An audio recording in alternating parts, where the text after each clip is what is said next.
우리 한번 제목 같이 읽어볼까요? 제목을 읽읍시다. 시작. 자녀들이 문을 닫고 떨고 있을 때, 이제 문을 닫고 떨고 있을 때, 예수님이 돌아가시자 제자들은 여러모로 불안했습니다. 우선은 자신들이 믿었던 신앙의 정체성이 흔들린 것입니다. 예수님을 통해서 최소한 천국이 없더라도, 예수님이 천국 이야기 하시지만 그건 좋은 이야기고 또 그건 죽어봐야 할 일이고, 일단은 자기들이 살아있는 동안 70이든 80이든 그때까지는 예수님을 믿고, 좀 못된 표현을 빌리면 예수를 좀 잘 활용해서 한 생에 또 잘 살고 싶었습니다. 특별히 베드로, 안드레, 야고보, 요한 이런 사람들이 그렇게 상류층이라고 보기 어려운 갈릴리 바다에서 고기 잡던 그런 사람들이었기 때문에, 나를 따라오너라, 내가 너희로 사람 낚는 어부가 되게 하겠다고 할 때 그들이 무슨 엄청난 신앙이 있었겠습니까? 대신에 고기잡이를 가지고 삶을 영위하다가 사람을 상대하는 직업, 쉽게 말해서 펜때 굴리면서 몸으로 막노동 안 해도 되겠다, 이런 생각을 안 했겠습니까? 그래서 자기들의 삶을 다 던지고 성경에 의하면 다 버려두고 예수를 쫓은 것입니다. 시간이 지나면서 젊을 때 한번 인생을 투자할 만하다 생각을 했을 것입니다. 왜냐하면 예수님이 가는 곳마다 사람들이 예수님에게로 모여들었기 때문입니다. 먹고 살기 힘든 시절이었으니까 예수 그리스도께서 오병이어 사건을 행할 때 그 전반부는 주옥 같은 말씀을 하셨고, 후반부는 보리떡 5개와 물고기 2마리로 많은 사람을 먹이셨기 때문에 예수님의 그 조금은 형이상학적이지만 들을 만한 설교와 그 뒤를 잇는 오병이어 같은 일용할 양식의 유익을 얻었고, 병들이 많았겠죠. 무더위 팔레스타인에 또 환경이 그렇게 청결하지 않았을 테니까 나병 환자들도 많았습니다. 우리나라에서는 나병이 공식적으로 이제 멈췄습니다만, 동남아 지역, 인도 이런 데, 필리핀 이런 곳 아직도 나병 환자들이 많습니다.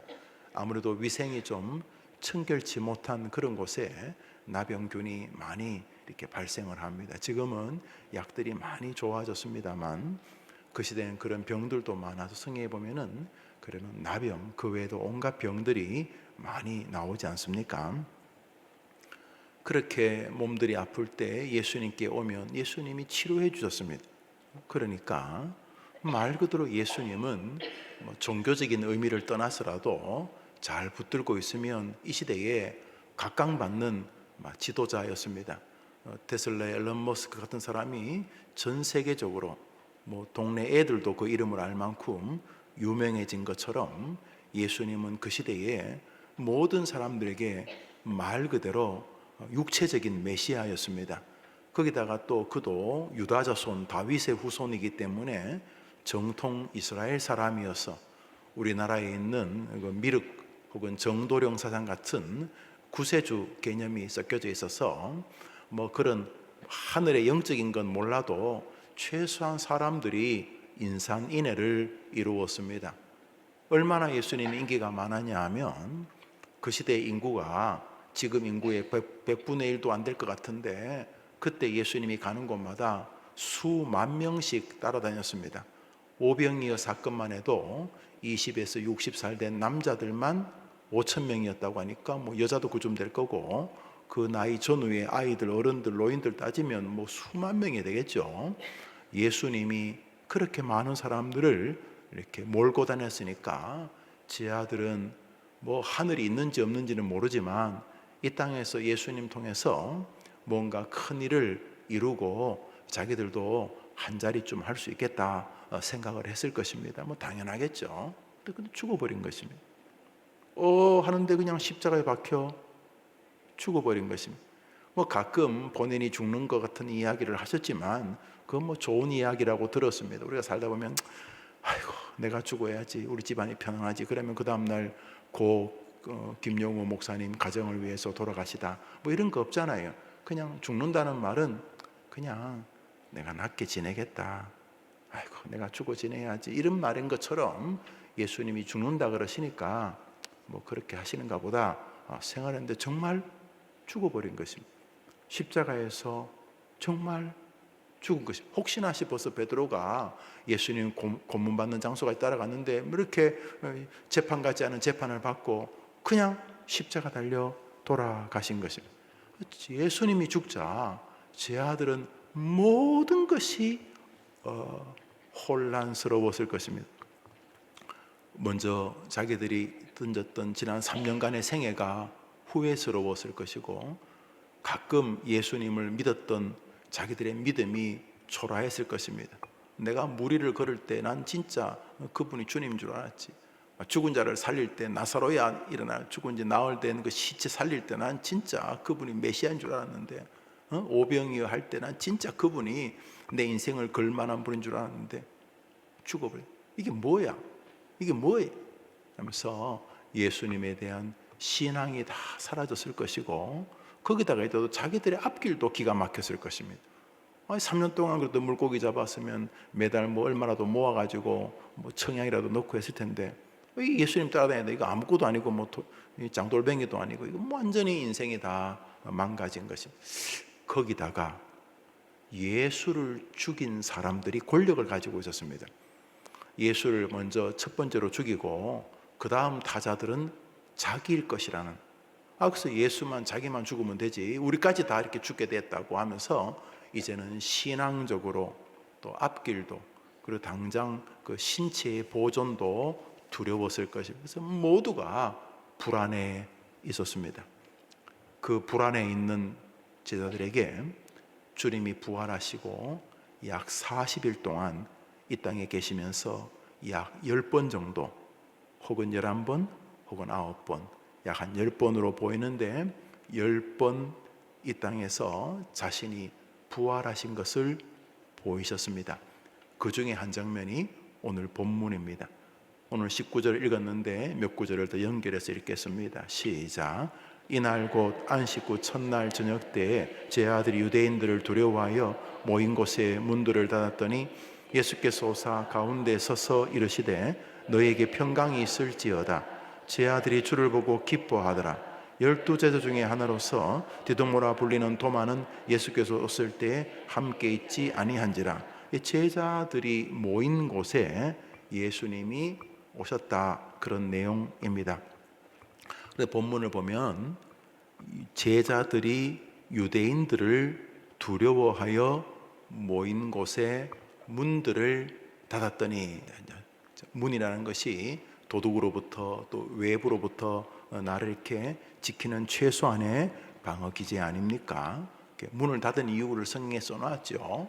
제 아들이 유대인들이 두려워서 또 자기들을 예수를 고발한 것처럼 고발해서 죽일까봐 문을 닫았는데 예수께서 오사라고 하니까 문이 닫혔는데 예수님께서 중앙으로 오셨다, 이런 거죠. 그러니까 이게 상관관계가 있는 듯 하지만 없는 듯 합니다. 문을 닫았는데 예수님이 오셨다는 말은 문을 닫았는데 억지로 뜯고 오셨다는 뜻은 아니지 않겠습니까? 자, 문을 닫았는데 예수님께서 문과 상관이 없이 그들에게 오셔서 첫 마디가 그들이 문을 닫았던 원인에 대한 말씀이 있었습니다. 한번 따라 합시다. 너희에게 평강이 있을지어다. 문을 왜 닫았죠? 제자들이 유대인들을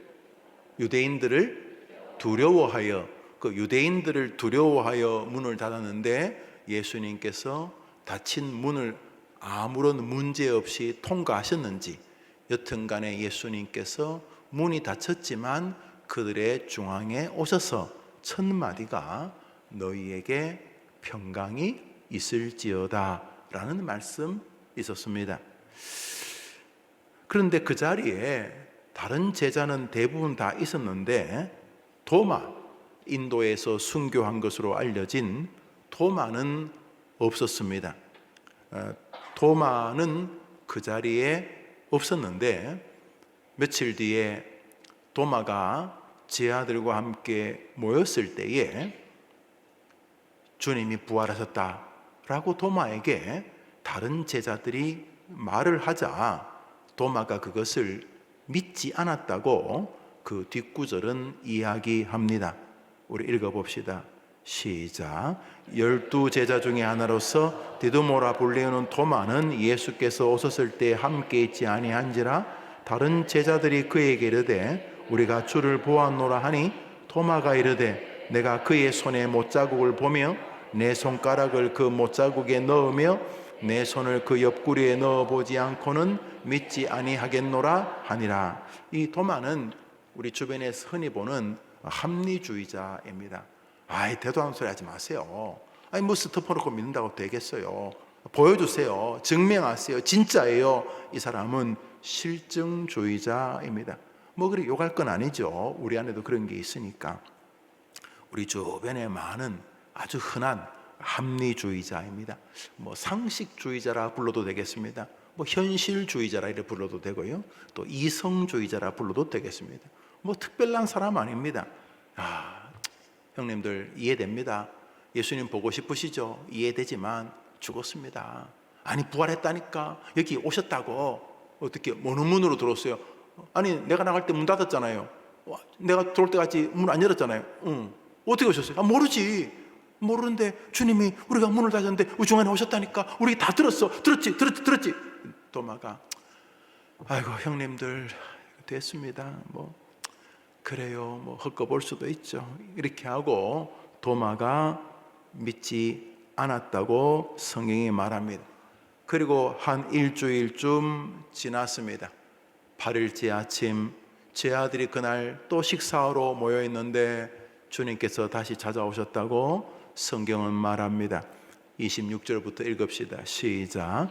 8일을 지나서 제 아들이 다시 집안에 있을 때 도마도 함께 있고 문들이 닫혔는데 예수께서 오사 가운데 서서 이르시되 너희에게 평강이 있을지어다 하시고 도마에게 이르시되 내 손가락을 이리 내밀어 내 손을 보고 내 손을 내밀어 내 옆구리에 넣어보라.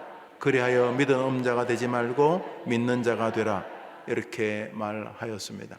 여기 이제 우리는 하나 기억하게 되는 것은 주님께서 이 짧은 요한복음 20장 몇 구절 안에 우리를 알고 있다는 말을 우리에게 무언으로 하고 계시는 것입니다. 문을 닫은 것이 그들의 두려움 때문인 것을 아셨던 주님은 오자마자 첫 마디가 이 싸가지 없는 놈들아 날 다 배신하고 도망갔지 그러지도 않으시고 열심히 교회를 세워라 이렇게 말씀하지도 아니하시고 평안아 지어다 두려움의 반대편에 있는 말씀으로 위로하셨습니다. 왜요? 지금 그들에게 제일 필요한 것이 두려움에서부터의 벗어남이었기 때문입니다. 그리고 나서 도마에게 내 몸을 만지라, 내 손가락, 내 옆구리 창자국과 못자국을 만지라 라고 말씀하시면서 도마의 마음을 알고 계셨습니다. 오늘 본문 속에서 굳이 이것을 증명하려 하시지 않지만 한번 더 합시다. 주님은 엄마인 나를 아시고 자녀를 사랑하는 어미의 마음을 아시고 어머니 기도에 나와서 자녀를 위해 기도하려는 나의 마음을 아신다. 믿으시죠? 오늘 본문에는 그것을 주님이 말씀하고 싶어서가 아니라 주님이 제 아들의 마음을 그대로 알고 계심을 이야기하셨습니다. 도마는 너무 놀랐을 것입니다. 수많은 제자 가운데 자기 이름을 찍어서 도마에게 이르시되 내 손가락을 이리 내밀어 내 손을 보고 옆구리를 만지라. 손에는 장자국과 손에는 못자국과 옆구리에는 장자국이 있었겠지요. 그리고는 말씀하셨습니다. 도마가 너무 놀랐을 것입니다. 도마는 떨면서 이렇게 말합니다. 28절입니다. 시작. 도마가 대답하여 이르되 그리고 도마는 성경에서 몇 구절 더 발견됩니다만 그는 인도에서 순교한 것으로 알려져 있습니다. 인도의 어느 박물관에 갔더니 도마 손가락이라고 전시를 해 두었는데 진짜인지 아닌지는 모르지만 기록에 의하면 도마가 인도 곳곳에서 복음을 전했던 기록들이 인도의 전설로 남아 있습니다. 오늘 이 본문 속에서 우리가 잠시 생각할 주제는 그 문과 관련되어진 본문입니다. 말씀을 준비하면서 어머니들과 잠시 나눌 마음을 주님이 주셨습니다. 우리 본문 읽읍시다. 19절부터 24절입니다. 시작. 이날 곧 안식 후 첫날 저녁 때에 제 아들이 유대인들을 두려워하여 모인 곳에 문들을 닫았더니 예수께서 오사 가운데 서서 이르시되 너에게 평강이. 제 아들이 주를 보고 기뻐하더라. 12제 중에 하나로서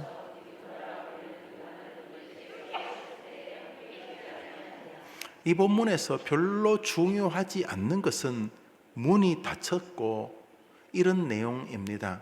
왜냐하면 이 본문에서는 주님이 부활하셔서 40여일 짧은 시간 계시면서 문에다가 우리가 초점을 맞출 이유가 전혀 없는 중요한 사역, 자신이 메시아라는 사실을 부활로 증명하시는 것이 가장 큰 주제이기 때문입니다. 그런데 요한복음 20장에서 도마가 없을 때와 도마가 있을 때 이 두 사건에 다 문들이 닫혔다는 이야기를 하고 있습니다. 앞에 있는 문들은 앞문, 뒷문, 창문을 다 포함하는 것이고 다시 읽게 될 26절부터 도마가 있을 때도 마찬가지로 문 닫혔다는 말씀을 하고 계십니다.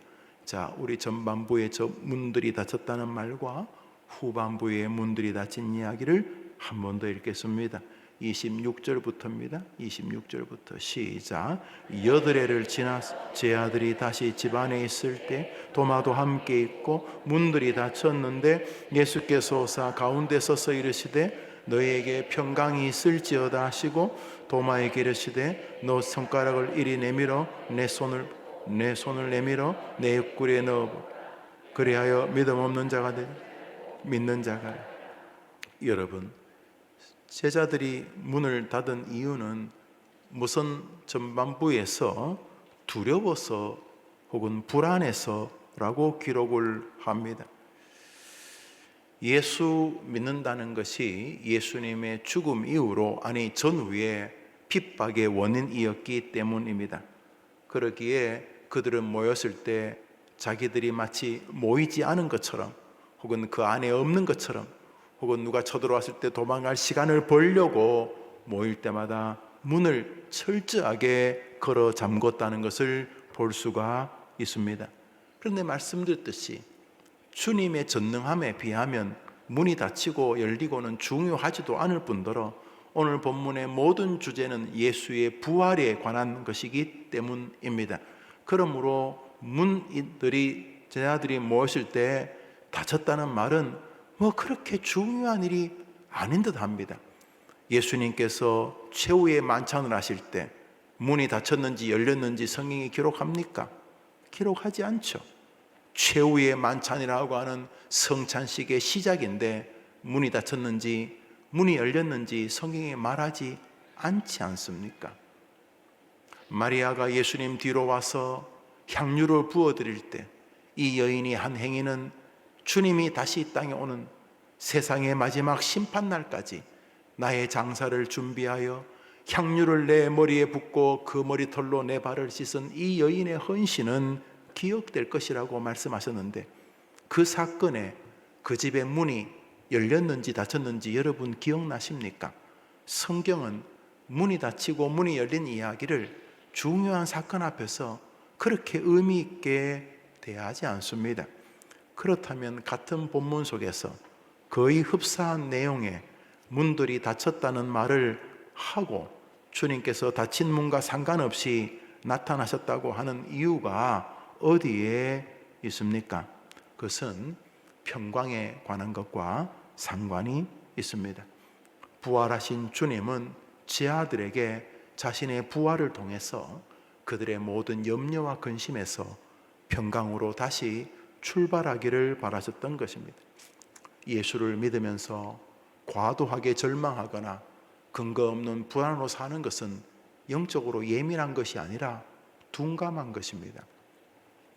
예수 믿기 전에도 괴로워하고 절망하고 낙심하고 불안하고, 예수를 믿은 다음에도 울고 불고 예배하는 것 제외하고는 여전히 불안하고 낙심한다면 성경에서 주님이 우리에게 주고자 하는 진리를 정확히 수납하거나 순종하는 것이라고 볼 수는 없습니다.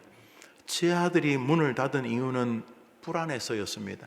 정확히 말하면 유대인들을 두려워하여 모인 곳에 문들을 닫았다고 함으로써 문을 닫는 그들의 의지가 그 불안에 조금이라도 이렇게 도움을 얻고자 자기들이 할 수 있는 최선을 다한 것입니다.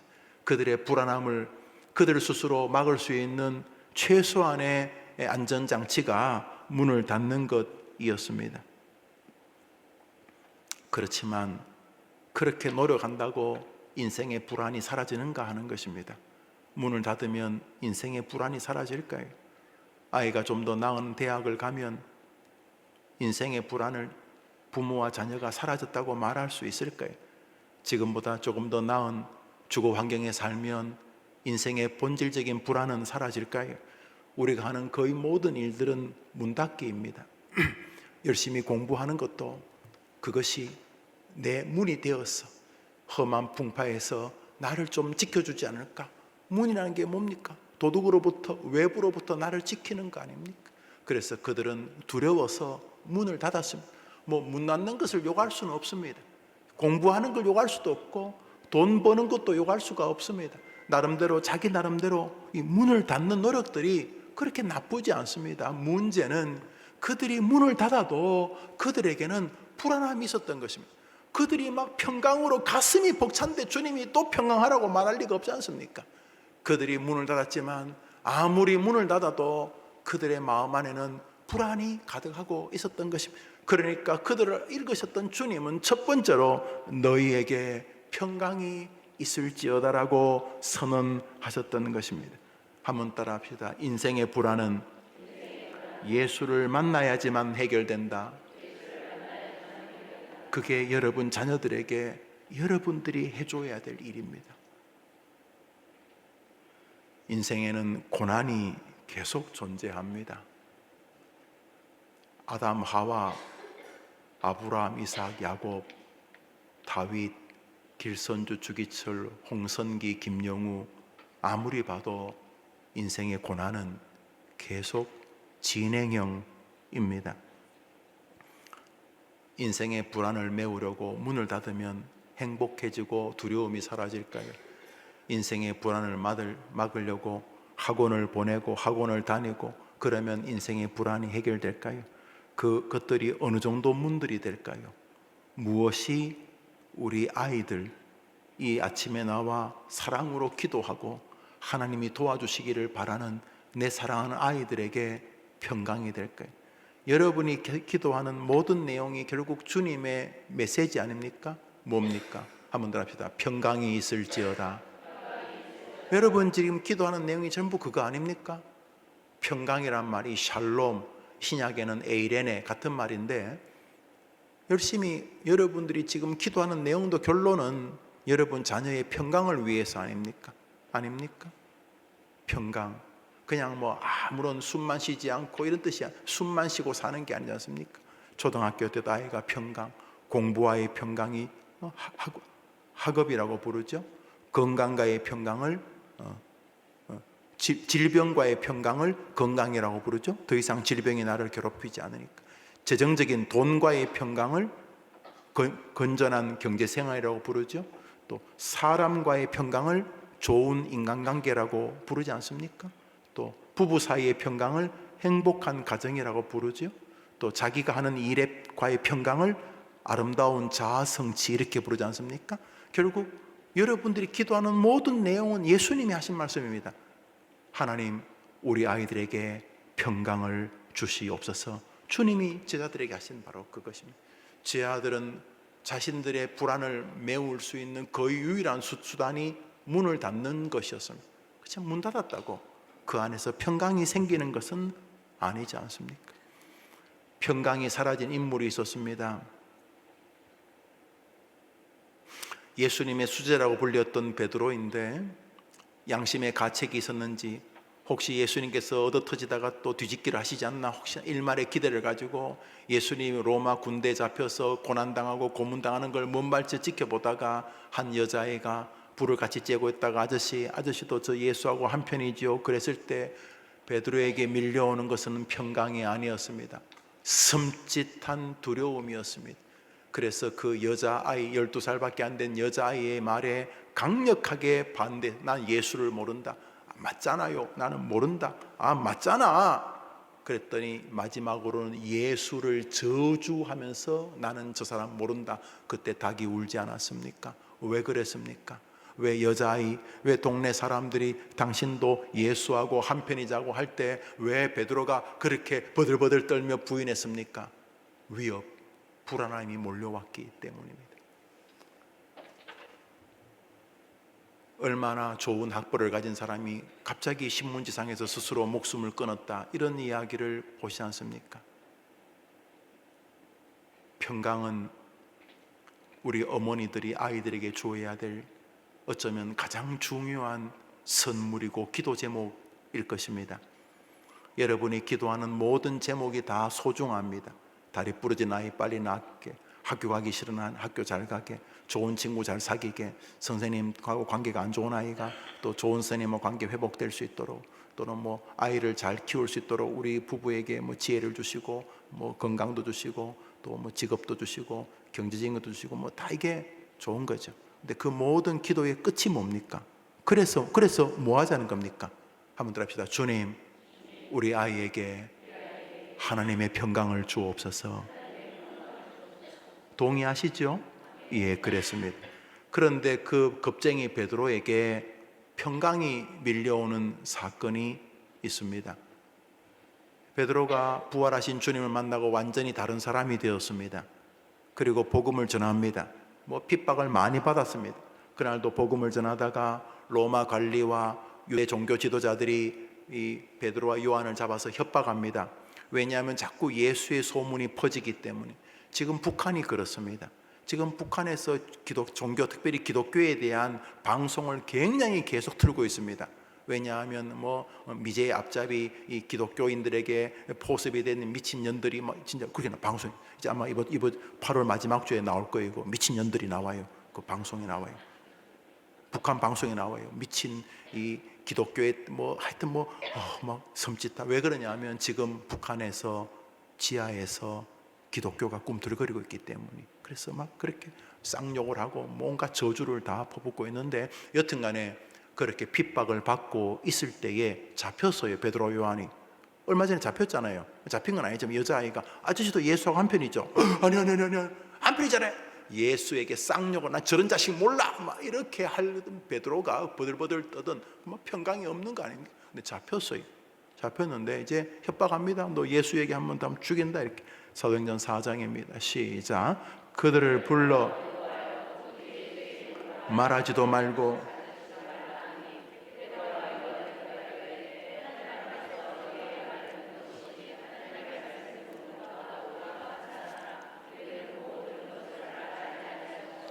예수를 말하면 죽이겠다고 하니까 말하겠다는 거예요? 안 하겠다는 거예요? 왜요?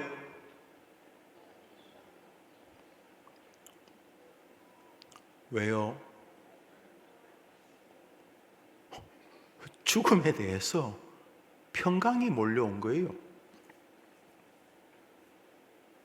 여러분 정말 가난할 때는 친구가 분식집에 가서 우리 라면에 김밥 하나 시켜 먹자 그래도 사기 힘들죠. 아니 여러분들은 거부들이니까 그렇진 않겠지만 가난하다 칩시다. 어려우시겠죠. 그죠? 그렇죠. 여러분이 막 어떻게 남편이나 또 여러분이 열심히 노력해서 돈을 많이 벌어서 문 열고 집에 들어가기가 참 힘든 그런 집이다 칩시다. 왜냐하면 문 열면 막 쌓아놓은 돈들이 그 신발장에서부터 막 흘러 넘쳐가지고 그 문 열려면 문을 이렇게 열고 이렇게 다시 돈 쓸어 담고 이렇게 문을 닫아야 되고 그런 집이라 칩시다. 웃지도 않네. 자, 여러분들이 뭐 그냥 집에 아침에 등교했다가 돌아오는 애가 문 열면서 엄마 집에 돈 냄새 나서 죽겠어 막 이러면서. 자, 그렇게 돈이 많을 때는 친구가 뭐 라면에다가 김밥 먹자 그러면 야야 좋은 데 가자. 밥 사는데 안 두렵겠죠? 그죠? 지금 베드로가 죽인다고 하는데 뭐라 그래요? 그럼 뭐 자네는 자네 일 하시게 나는 내 일 할 테니까 하면서 복음을 전하겠다고 하고 있는 것입니다. 평강이 이들의 마음을 붙잡고 있었던 것입니다. 여러분의 자녀들에게 그런 은혜가 임하기를 바랍니다. 안 그러면 공부 많이 하면 사회 나가면 지보다 더 잘한 사람 앞에 서게 돼요. 평생 이류예요. 보세요. 서울대학을 다녀도요 과마다 또 이류가 있어요. 그 과 안에서도 또 이류가. 인생이 참 웃겨요. 끊임없이. 그렇지만 예수가 그 아이를 붙잡으면 어디에서도 평강의 주인공이 된 줄 믿습니다. 베드로가 그렇게 복음을 전하다 감옥에 갇힙니다. 그런데 감옥 갇힐 때가 좀 안 좋은 상황에서 예수님의 제자 가운데 야고보, 요한의 형제 야고보가 먼저 죽임을 당했어요. 헤롯이 얼떨결에 죽였는데 죽이고 나니까 유대인들이 너무 좋아하는 거예요. 자기하고 골프 치는 유대인 대사장 뭐 이런 사람들이 너무 좋아하는 거예요. 야고보 유대인인데 우리하고 질이 다릅니다. 그리스도인들 그놈들 나쁜 놈입니다. 그러니까 예수 제자 중에 한 명을 죽였더니 죽이고 싶어 죽인 게 아니라 어쩌다가 죽였더니 막 유대인들이 너무 좋아하는 거예요. 너무 좋아하고 헤롯 본붕왕 우리 유대가 당신의 정치를 돕겠소 막 이러면서 뭐 후원금을 몇십억 내겠소 그러고 뭐 그러는 거예요.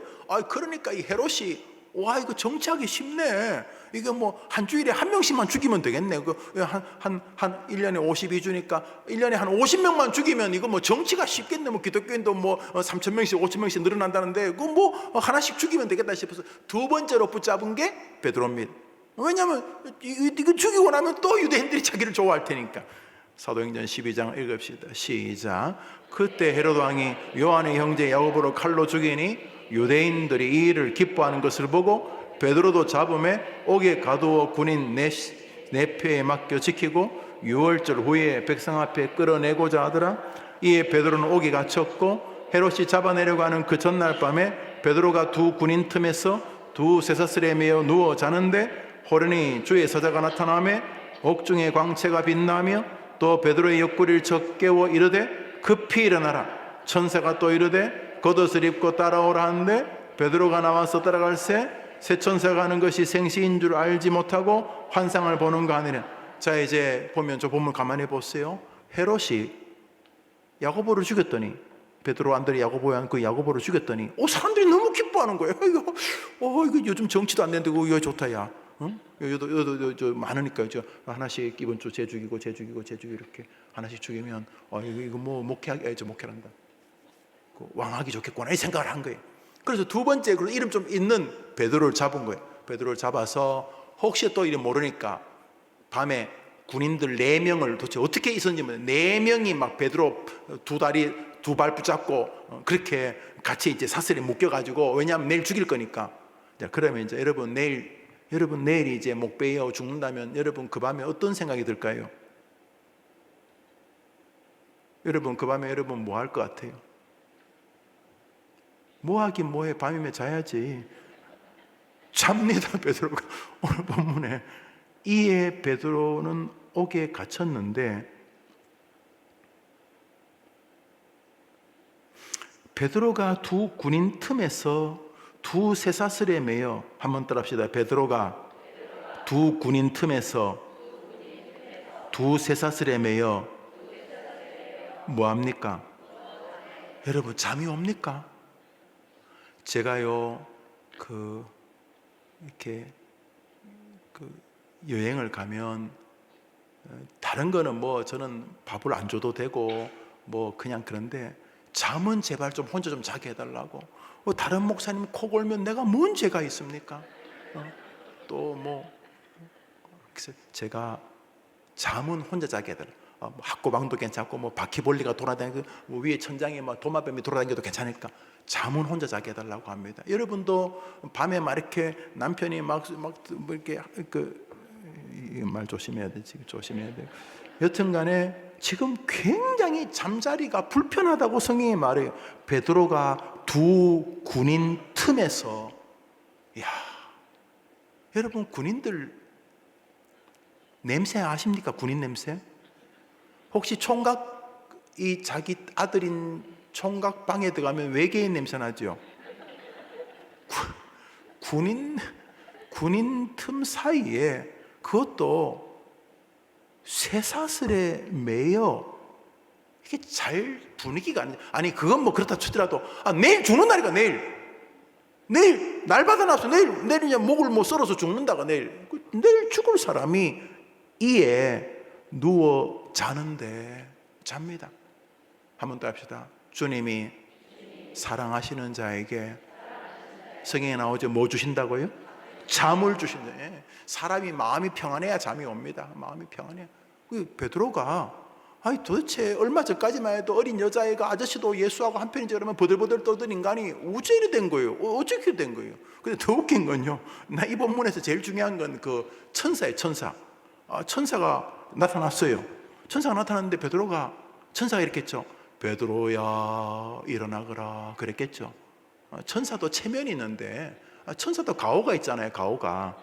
천사가 베드로를 깨우는데 베드로가 일어나요? 안 일어나요? 그러니까 베드로를 어떻게 깨워요? 발로 옆구리 찹니다. 베드로의 옆구리를 쳐 깨워 이러대. 얼마나 깊이 디비잤으면 이러냐 이거지. 그런데 더 웃긴 거는요, 천사가 자기를 데리고 나옵니다. 뭐 나머지는 다 잠들어 있고 그냥 가는 곳마다 문이 열리고 쇠사슬도 열리고 하는데 베드로가 잠이 덜 깨가지고 천사가 하는 것이 생시인 줄 알지 못하고 환상, 얼마나 깊이 잠들었는지 천사가 그러겠죠. 야 정신 차려 임마, 자식아 정신 차려. 냅둬요 죽게. 좀 냅둬. 어제 잡히느라고 잠을 못 자가지고 막 이래. 오늘 본문은 도저히 웃을 수가 없는 상황인데 웃기지 않아요? 아니 지금 남 죽는 것도 아니고 야고보 죽이고 그 다음날 자기 잡아서 성경에 보면 그 다음날 죽이려고 그러는데 이게 뭐 평안의 상징이죠. 깊이 잠들어 있습니다. 왜요? 베드로가 예수를 만났기 때문인 것입니다. 여러분, 우리에게 주일학교가 몸부림치는 게 아이들 예수를 만나게 하는 데 있습니다. 저도 주일학교 출신이죠. 여러분 많이 그렇죠. 주일학교 다니는 것이 위험할 수 있어요. 왜? 이상한 내성이 생겨서 이제 중요한 시절에 교회 안 가요.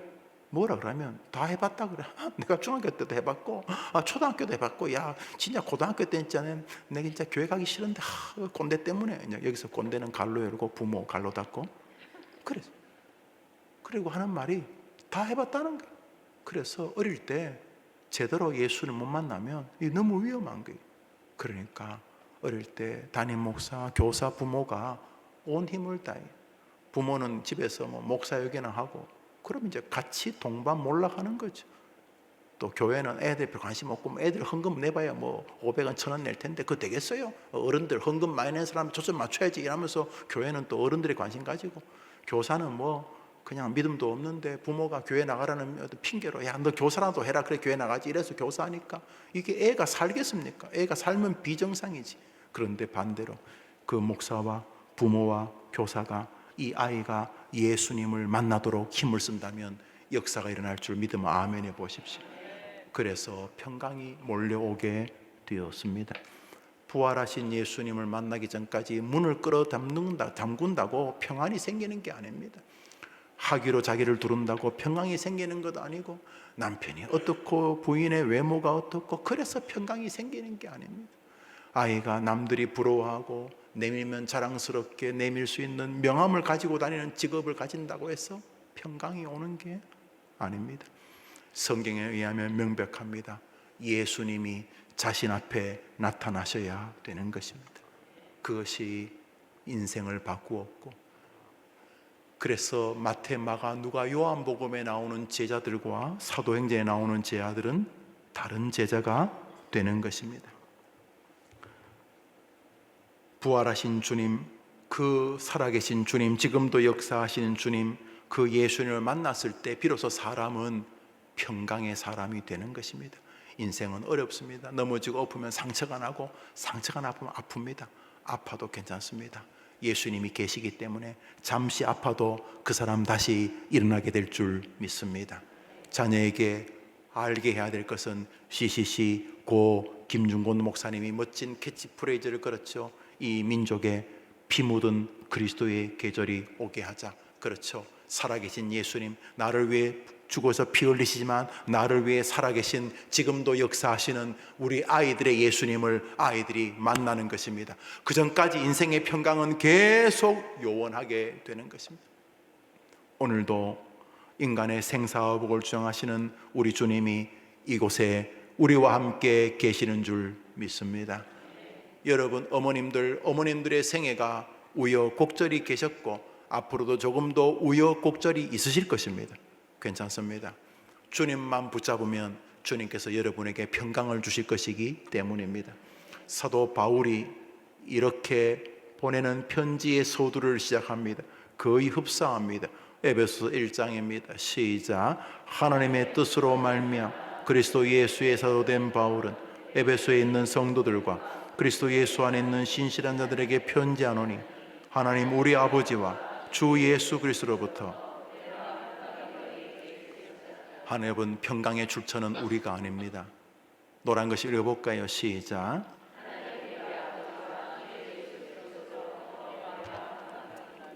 은혜와 평강은 우리 하나님으로부터, 우리 예수님부터 온 줄 믿으시기 바랍니다. 그러니까 자꾸 이렇게 네가 노력하면 네가 행복하게 살 수 있다, 거짓말입니다. 옛날에 어느 건설회사 사장이 대통령이 방송 중에 자기 형에게 뇌물 줬다고, 서울대 나온 사람이 고등학교밖에 안 나온 자기 형에게 뇌물 줬다고 이렇게 약간 좀 비아냥의 말을 하는 그 기자회견 도중에 그 건설회사 사장이, 서울대 나온 사람이 한강에서 뛰어내 스스로 목숨을 끊었습니다. 예, 아마 좀 스스로 구차했다고 생각을 했나 봅니다. 서울대야 우리나라에서 뭐 세계에서 뭐 좀 순위가 많이 떨어지지만 우리나라에서는 제일 좋은 대학이라고 하는 서울대학을 나와도 인생을 살 수 없습니다. 대통령을 지내도 어디서 뭐 뛰어내리고 하지 않습니까? 인생은 여러분 엉뚱한 데 투자하면 안 됩니다. 공부를 잘하는 것도 요셉 총무 뭐 공부하란 말은 안 하지만 요셉 총무 하면 대부분 공부 잘합니다. 시간의 관리를 잘하기 때문에. 중요한 것은 우리 아이를 정말 사랑하는 부모님이라면 아이에게 평강의 주체인 예수님을 만나게 해줘야 됩니다. 왜냐하면 아이들이 노력한다고 아이들에게 평강, 샬롬, 행복 이게 오지 않습니다. 평강은 하나님으로부터, 예수님으로부터 오는 것입니다. 그래서 바울이 말하죠. 은혜와 평강이 그분으로부터 오기를 바란다는 것입니다. 여러분 못 만듭니다. 여러분이 둘러 앉아도 못 만들고 엄마와 아이가 머리를 싸매고 있어도 아이들에게 평강을 만들어줄 수 없습니다. 그것은 오직 우리 주님으로부터 오는 것이기 때문인 것입니다. 우리가 원하는 평강은, 우리가 정말 우리 아이들에게 오기를 바라는 평강은 하늘로부터 오는 것입니다. 애들도 좋을 때가 있겠죠. 막 신날 때가 있겠죠.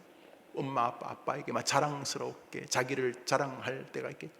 대신에 여러분의 아이들 살면서 인생에 고난이 오겠죠. 누가 안 그렇겠습니까? 그때에도 어머님들 아이들에게 예수 그리스도를 알려주신다면 그 예수님 때문에 그 사망의 음침한 골짜기에서도 아이들은 평강을 노래하게 될 줄 믿습니다.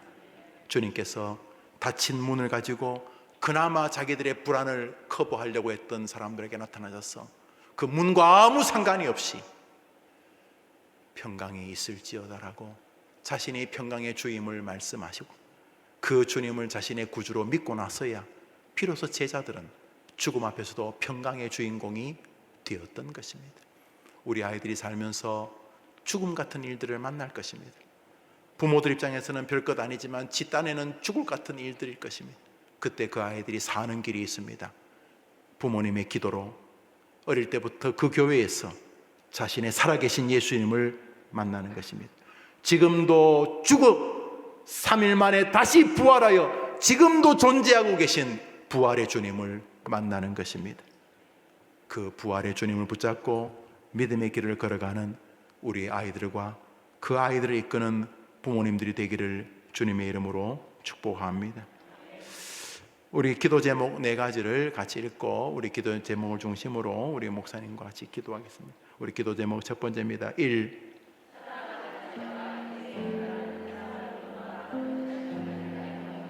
문 아무리 닫아도 안 됩니다.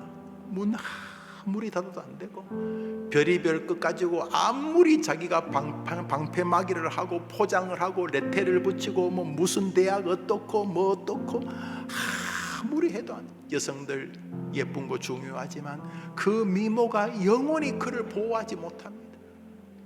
어쩌면 그 갖고 어떤 미모가 자기를 더 힘들게 만들 수도 있습니다. 인생은 말이죠, 사람 힘으로 모든 불안을 해결할 수 없다는 정직한 고백에서부터 시작하는 것이라고 해도 과언이 아닙니다. 하나님, 우리 애가 어릴 때부터 인생의 불안은 사람 힘으로 막아지는 것이 아니라는 것을, 이거 쉽잖아. 이게 내 힘으로 해결 안 된다는 게 얼마나 쉽습니까? 목회를 제가 게으르려고 하지 않습니다. 제가 글쎄 뭐 이런 말이 그렇습니다만 저는 게으르지는 말자는 게 제 목회 모토 중에 하나입니다. 그럼 안 게으르면 그 다른 교회 목사님들은 다 놉니까? 안 게으르지는 말아야 하겠지만 그런다고 되는 게 아닙니다. 최선을 다한다? 그럼 뭐 다른 목사님들은 최선 다 안 하나요? 교인들이 목사 마음 알아주겠지? 글쎄요, 뭐 제 경험으로는 꼭 그렇지 않습니다. 아니, 선배님들의 경험도 그렇고 하나님만이, 오직 주님만이 주실 수 있는 것입니다. 이게 우리 기독교인들은 어린애도 아는 거지 않습니까? 두 번째 기도 제목입니다. 우리 목사 올라오시죠. 2번 시작.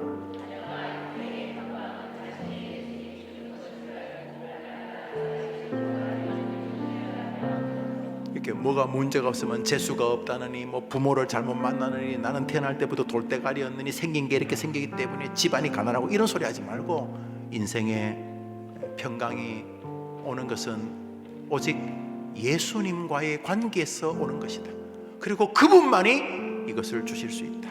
이것을 기억하게 도와달라. 세 번째로 시작.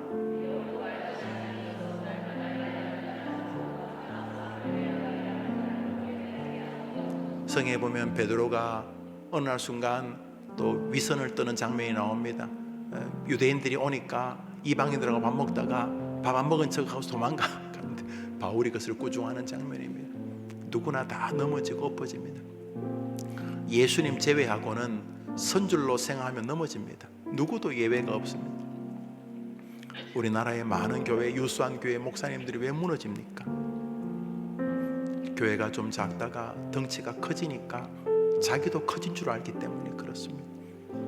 하나님이 도와주신 결과지 목사가 커서가 아닙니다. 그렇지 않습니까? 여러분은 어떻습니까? 그래서 믿음 생활은 오늘도 내가 해야 될 기도와 헌신과 주님 때문에 다른 사람을 대하는 섬김의 태도와 상관이 있습니다. 예수 믿는 이유로 너무 함부로 사람 대하면 벌 받습니다. 왜냐하면 하나님께서 변장한 여러분의 이웃으로 계시기 때문입니다. 너가 그 집사에게 한 게 나한테 한 거다. 너가 그 목사에게 한 게 나의 상.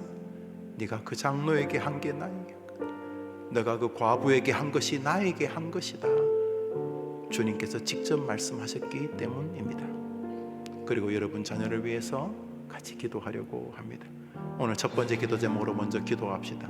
우리 첫 번째 기도 읽습니다. 시작.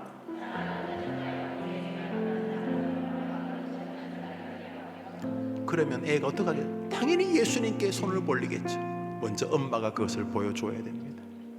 엄마가 안 보여주고 자식한테 인생의 불안은 인간의 힘으로 메워지는 게 아니라고 말 안 하고, 엄마는 마치 자기가 뭐 하면 다 되는 것처럼 말하면 애가 인생을 살면서 어려움이 오면 지 책임이라고 말하고, 지가 못해서 재수 없었다 그러고 그럴 것 아닙니까? 하나님, 저 첫 번째 기도 제목, 내가 기도할 때 도와주시고 내 아이도 도와주옵소서. 우리 손을 한번 다 들어볼까요? 자, 눈을 다 감읍시다. 또 불도 꺼주시고 한번 따라합시다. 사랑하는 자녀가 그리고 그 아이의 엄마가 인생의 불안은 사람의 힘으로 막아지는 것이 아님을, 사람의 힘으로 막아지는 것이 아님을 알게 하옵소서. 주님을 부르짖게 하옵소서. 우리 주여 외치고 기도합시다. 주여! 하나님 아버지 감사합니다.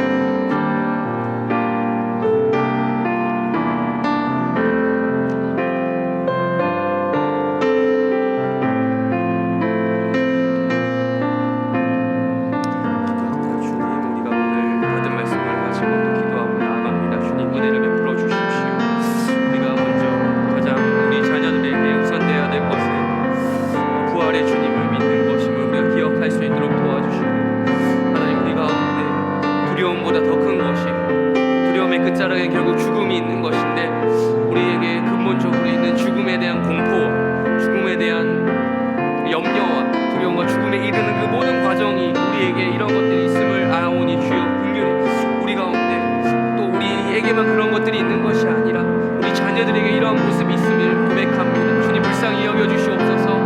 우리 은혜 그 무엇보다 생명 되신 우리를 위해 그 죽음 사망 권세를 깨뜨리시기 위해 우리를 위해 죽으신, 죽음을 생명으로 바꾸신 우리 부활의 주님을 믿으며 나아갈 수 있는 그런 자녀들 될 수 있도록 도와주시옵소서. 그런 자녀들뿐만 아니라 그런 나 자신이 될 수 있도록 우리 기도하는 엄마들이, 부모들이 그런 자리에 나아가 생명을 먼저 누릴 수 있는, 생명을 소유한 자로서의 다른 모습을 우리 자녀들에게 보여줄 수 있도록 도와주시옵소서. 그 죽음의 굴레 속에 나 또한 휩쓸려 들어가는 것이 아니라 나 또한 그 죽음의 굴레 속에 함께 젖어 들어가고 함께 그 굴레 속에 빨려 들어가는 것이 아니라 거기서 먼저 탈출하여 나온 생명 되신 예수 그리스도를 만난 내 자신이, 부활의 주님을 만난 내 자신이 우리 자녀들 또한 그곳에서 건져내기 위한 애타는 심정으로 기도하며 나아갈 수 있는 그런 엄마들 될 수 있도록, 그런 부모들 될 수 있도록 도와주시옵소서. 주님 역사하여 주셔서 우리 자녀들 가운데 여전히 사망 권세 그곳에 매달려 있는 자들이 있습니다. 주님 여전히 그 죽음의 공포를 경험하며 그들 또한 생명 되신 주님을 알지 못하여, 생명 되신 그리스도를 만나지 못하여 이러한 경험을 하고 있는 자녀들이 있을 줄로 아오는데 주님 불쌍히 여겨주시고 긍휼히 여겨주셔서 우리 자녀들이 가장 먼저 생명 되신 자신의 주님을 그냥 부활의 개념으로서가 아니라, 이론으로서의 부활이 아니라 성경책에 적혀있는 거로서가 아닌 그 생명의 말씀이 자신의 영혼에 깊이 새겨질 수 있는 그런 부활의 주님을 믿음으로 수납하고 받아들이고 믿겨지는 놀라운 역사가 우리 자녀들 가운데 있기를 간절히 소망합니다. 주님 은혜를 베풀어 주시옵소서. 주님께서 이 부활의 주님이 이 자녀들 가운데 놀랍게 믿겨지는 놀라운 역사 가운데 이런 놀라운 일이 일어날 수 있도록 기도합니다. 주님 도와주셔서 자신의 믿음이 또한 흔들릴 있음을 인정하게 해주시고, 기존에 믿음이 있다 하더라도 얼마든지 우리가 은혜의 방편을 부지런히, 그 수단을 부지런히 찾지 않으면 언제든 이 믿음이 흔들릴 수 있습니다. 우리 자녀들 또한 더욱더 우리도 그러한데, 나도 그러한데 우리 아이들, 어린아이들 얼마나 더욱더 그래야 한 일이 많겠습니까? 얼마나 우리 자녀들 취약하겠습니까? 믿음이 그나마 그들보다도 강하다고 하는 나조차도 흔들리는 것이 현실인데 우리 자녀들을 바라보면 더욱더 그러한 모습들을 우리가 발견할 수 있지 않겠습니까? 더욱더 그러하기에 우리 자녀들이 기도하지 못하고 있다면 내가 그 자녀들을 위해서 기도합니다. 내가 그 아이들을 위해서 기도합니다. 자기 기도조차 하지 못하는 그 아이들을 위해 기도합니다. 하나님 아버지, 주님 그 아이들이 자신의 믿음이 얼마든지 흔들릴 수 있음을 알고 또 나아가 그 아이들이 이 말씀대로 기도할 수 있는 자들 될 수 있도록 주님 은혜를 베풀어 주시옵소서. 자기 입술로 자기의 신앙을 고백하고 나아가 자기 입술로 자기 하나님을 찾으며 생명 되신 예수 그리스도를 찾으며 그들의 충고 되신 그리스도를 찾으며 기도할 수 있는 자들 될 수 있도록 그들의 입술을 주장하여 주시고 그들의 심령을 주장하여 주시고 주님의 싸진 것들을 경험할 수 있도록 주님 은혜를 베풀어 주시옵소서. 주님 그 아이들 가운데 주님의 이름으로 수 있도록 도와주시옵소서. 하나님 우리 계속해서 기도하겠습니다. 제가 오늘 말씀을 드리면서 기억난 것은 제 상상력이 여기까지 갔어요. 일본어로 히키코모리라고 하는 대상, 그러니까 은둔형 외톨이들, 은둔형 외톨이, 문을 닫고 들어가 있는 아이들 있잖아요. 방문 닫고 안 나오는 아이들. 뭐 그런 물론 정도의 차이는 있겠지만 어떤 아이들은 뭐 금방 나오기도 하고 토라졌다가도 금방 나오기도 하겠지만 문을 닫고 이 장시간 길어지면 이런 사람들을 가리켜서 은둔형 외톨이라고 하잖아요. 근데 그 문을 부모들이 억지로 연다고 해서 부순다고 해서 그게 열어지는 게 아니잖아요. 물리적으로 열면 그 아이들은 더욱더 마음의 문을 닫잖아요. 근데 그걸 어떻게 열 수 있겠습니까? 그 근본적인 불안의 문제, 미래에 대한 문제, 지금 현실에 대한 문제가 그들을 사로잡고 있기 때문이 아니겠습니까? 우리 시간 다시 한번 더 기도할 때요, 하나님 그 자녀들의 불안함 근본적으로 우리 주님을 만나야 합니다. 주님 그 불안함이 평강으로 바뀔 수 있는 놀라운 역사 주님 은혜를 베풀어 주시옵소서. 역사하여 주시옵소서. 우리 아이들의 마음 문이 열릴 수 있도록, 그래야 마음 문이 열려야 방문도 열릴 텐데 주님 그 마음 문 열어주셔서 그 아이들이 주님을 받아들이고 또 주님을 받아들임으로 말미암아 동시에 우리 부모의 마음, 어머니의 마음도 받아들일 수 있도록 도와주시옵소서. 우리 다 같이 함께 기도합니다. 하나님 아버지, 우리 자녀들이 계속해서 불안에 떨고 있습니다. 방문을 열지 않습니다. 마음문 열지 않습니다. 그 이유가 무엇입니까? 불안하기 때문입니다. 지금 자금의 상황, 자신의 상황이 너무나도 불안하고 또한 미래를 어떻게 대비해야 될지 그 현실에 부딪혀서 낙심하고 낙담하고 그것이 불안으로 이어져 이렇게까지 이 지경에 이르렀습니다. 우리 자녀들 그 부모가 억지로 그 문을 연다고 해서, 방문을 연다고 해서 그들이 마음을 열겠습니까? 아니, 억지로 열면 열수록, 그걸 부서뜨리면 부서뜨릴수록 더욱더 그들의 마음문이 단단히 닫히게 될 것입니다. 단단히 닫히게 될 것입니다. 주님, 더욱더 그것이 꽁꽁 싸맬, 그들의 마음을 좀 꽁꽁 싸맬 것입니다. 이것이 무엇으로 풀리겠습니까? 무엇으로 열리겠습니까? 주님의 그 따뜻한 은혜가 그들에게 비춰졌을 때 그 얼었던 그들의 심장이, 얼려있던 그들의 그 신앙이 사르르 녹듯 풀려날 것입니다. 마음문 열 것입니다. 그들의 무장을 해제할 것입니다. 주님의 그 은혜가 그들의 마음문을 비춰줘야 할 것입니다. 하나님께서 그들의 마음 가운데 역사하여 주셔서 그들의 심령 가운데 들어가 주셔서 그들의 얼어있던 차갑고 냉랭한 그들의 마음문, 꽁꽁 싸매어 있는 그것, 철저히 무장하고 있는 그것들 하나님의 은혜로 싹 해제시켜 주시옵소서. 그런 모든 것들이 해제되어지고 그런 모든 것들이 풀려지게 하여 주셔서 그들이 주님을 만나고 주님을 만남으로 말미암아 어떤 방법이든 주님께서 그들을 만나주시고 또한 그런 것들이 풀려졌을 때 또한 동시에 이 어미의 마음, 부모의 마음 또한 받아들일 수 있는 그런 자녀들 될 수 있도록 주님 도와주시옵소서. 하나님, 사람 이름으로 안 되는 것입니다. 사람 힘으로 이런 것들이 감당되어지는 것이 아닙니다. 이런 것들이 불안한데 어떻게 합니까? 가서 그렇게 들어가는데 그 어떡합니까? 이 세상에 죄된 것들이 그러한 형태를 띠고 있는데 어떡합니까? 죄라는 것이 그런 것 아닙니까? 죄라는 것이 차단 아닙니까? 하나님과의 차단, 사랑과의 차단, 권위와의 차단, 부모라고 하는 존재조차 인정하지 않는 그 차단 아닙니까? 그 차단으로부터 해제시켜 주시옵소서.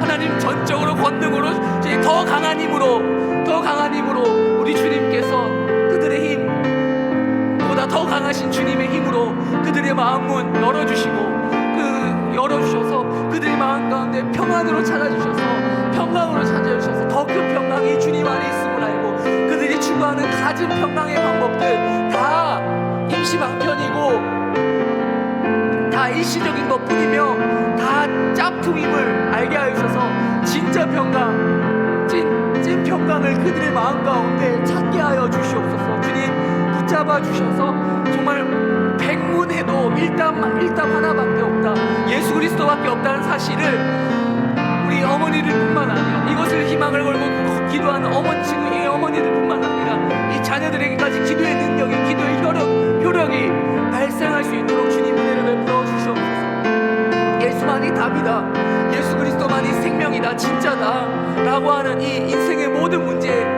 해결 방안이 주님께 달려있다는 사실을 이 아이들이 알게 해주시고, 인생의 평강, 예수님이 주님이 주시는 것을 알고, 이 부활의 주님, 우리가 기도하면 지금 계속 기도했던, 말씀 들었던 이 부활의 주님이 문을 두드리고 들어올 때 불안함에서 해방되게 해주시고, 해소되게 해주시고, 세상의 많은 것들 또한 자신의 문을 두드릴 텐데 그런 것들에게 마음을 내어주지 아니하고, 그런 것 헛된 것들에게, 임시 방편밖에 안 되는 것들에게, 일시적인 것에게 마음문 열어주지 아니하고, 단 한 분이신 우리 예수 그리스도에게 자신의 마음문을 열어주는 그런 놀라운 우리 자녀들 될 수 있도록 주님 은혜를 베풀어 주시옵소서. 주님, 날마다 염려하지 않고 감사함으로 기도해야 함을 알고 그렇게 살아가는 우리 자녀들 될 수 있도록 은혜를 베풀어 주시옵소서. 우리 자녀들의 이름을 띄워주시길 바랍니다. 자녀들의 이름을 띄워주십시오. 우리 자녀들의 이름을 보면서 다시 한번 기도합니다. 우리 자녀들을 위해서 기도할 때, 주님, 이들에게 놓여져 있는 여러 가지 당면하고 있는 문제 있습니다. 우리 자녀들의 이름을 보지만 이름만 보는 게 아니라, 말 그대로 땅 이름 세 글자만, 이름 두 글자 혹은 세 글자만 보는 게 아니라, 그 이름을 보면 그 아이의 상황이 보이잖아요. 상황이 동시에 투영되어서 보이시죠?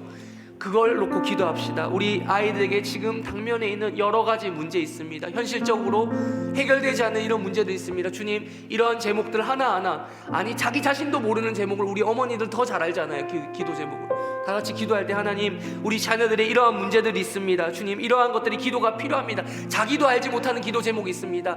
우리 어머니가 대신 기도해 주십시다. 우리 다 같이 함께 마지막으로 기도하고 마치도록 하겠습니다. 우리 자녀를 위해 기도합니다. 하나님 아버지, 우리 자녀들의 이름을 부르며 기도하기를 원합니다. 우리 자녀들 정말 부활 신앙이 있다 하더라도 날마다 염려하지 않고 감사함으로 기도해야 하는데, 우리 아이들의 이름을 이렇게 놓고 기도하는 것은 우리 자녀들 자기 자신도 스스로도 자기의 기도 제목이 알지 못하는 자녀들이 수두룩합니다. 자기가 기도해야 되는데, 자기 입술로 자기가 기도해야 되는데 그 제목을 알고도 기도하지 않는, 아니 오히려 부모가 더 기도 제목을 잘 아는 그런 경우가 있습니다. 주님, 이 아이들의 영적인 필요와 육적인 필요, 영국 간의 모든 필요가 있을 줄로 아오는데, 주님, 이 아이들 위해 기도하오니 주여 도와주시옵소서. 우리 아이 아직 많이 어립니다. 우리 아이 어립니다. 그 아이 이제 자라나고 있습니다. 많이 컸습니다만 더 자라나야 됩니다. 이 아이가 자라나는 중에 이 아이가 훈육되어질 수 있도록 도와주시옵소서. 부모로서의 역할을 감당할 수 있는 최선을 다하는 우선 제가 될 수 있도록, 내가 될 수 있도록, 부모로서 감당할 수 있는 자 될 수 있도록 도와주시고, 아비된 자로서 아비답게 행동하게 해주시고, 아비된 자로서 아비답게 이 아이를 사랑하고, 아비답게 이 아이를 훈계하고 하는 그런 자 될 수 있도록 도와주시옵소서. 이 아비답게 정말 이 아이를 그냥 사랑하고 긍휼을 품는 그런 아비 역할을 감당할 수 있도록 주님 도와주시옵소서. 하나님 도와주셔서 이 아이를 그렇게 믿음으로 키워나갈 수 있도록 또 들어주고, 이 아이가 또한 여러 가지 어려움이 있어요. 하나님, 자신의 그 본성대로 행동하는 아이가 아니라, 자신의 그 하고 싶은 욕구대로만 행동하는 아이가 아니라, 하나님의 말씀 아래 훈육되어지는 이 시대를 거스르고 이 세대를 거스르는, 이 세상 풍조를 따르는 모든 세대를 거스르는 그 아이로서, 그 세대에 편승하고 시류에 편승하는 자가 아니라 그걸 거스르며 말씀대로 살아가기를 각오하는, 정말 자신의 주님을 만나는 그런 아이 될 수 있도록 기도하오니 주여 도와주시옵소서. 우리 아이 붙잡아 주시옵소서. 우리 아이 붙잡아 주시옵소서. 이 아이를 붙잡아 주셔서, 이 아이가 세상과의 사람을 너무 좋아하는데, 사람 좋아하는 건 너무 감사하지만 그냥 그 좋아하는 것에서 끝나는 것이 아니라, 이 아이가 그 좋아함은 그 성향을 정말 복음으로 다져진 잘 성화된 그 성향으로 이 사람 만나는 좋아하는 것이 자신의 은사로서 잘 활용될 수 있도록 주님 은혜를 베풀어 주옵소서. 타고난 것이 있습니다. 부모가 교육해서 되는 것이 있고 되지 않는 것이 있습니다. 타고난 본성이 있는데 그것을 어찌할 수 있겠습니까? 하나님의 타고난 본성이 하나님의 은혜로 잘 다듬어지게 하여 주시고, 이 타고난 본성이 주님의 은혜와 합하여 시너지 효과가 나서 이 아이가 복음을 품는 아이, 복음을 전하는 아이, 어떤 방식으로 살아가든 무슨 직업을 가지든 하나님의 은혜 안에서 정말 자신의 그 선한 것이 아니라 하나님께서 허락하신 그 선한 것으로 이 자신의 삶을 살아내는 귀한 아이로 자라날 수 있도록 주님 은혜를 베풀어 주시옵소서. 그래야 이 아이의 성향이 하나님 은혜 안에서 잘 활용되어질 수 있도록 이 아이의 은사가 잘 활용되어져서 주님 나라와 그 나라의 발전에 되는데 해를 끼치는 것이 아니라 유익을 끼치는 그런 자로 살아갈 수 있도록 이 아이를 사용하여 주시옵소서. 또한 그 아이로 사용되기 위해서 우리 부모들의 역할이 부단히 주어지어 간 가까운데 있사오니 주여 이 아이를 위해 부모로서 잘 이 역할을 감당할 수 있는 그런 부모 될 수 있도록 주님 붙잡아 주시옵소서. 주님 함께하여 주시옵소서. 예수님의 이름으로 기도합니다. 아멘.